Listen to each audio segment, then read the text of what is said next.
Якщо вас тягне на солодке, тому є декілька причин. І одна найгірша причина – це преддіабет або діабет другого типу. Тобто, коли клітина не чутлива до інсуліну і глюкоза не попадає в клітину, вас тягне завжди на солодке. Причина – це глісти.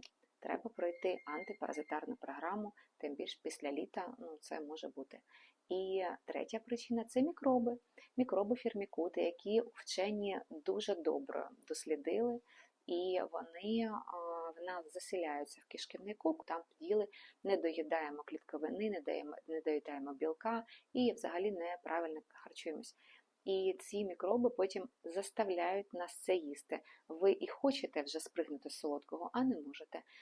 Я написала під відео 3 нутрицептики, які допоможуть зняти тягу до солодкого. А якщо бажаєте на консультацію, пишіть «Хочу на консультацію» в Директ.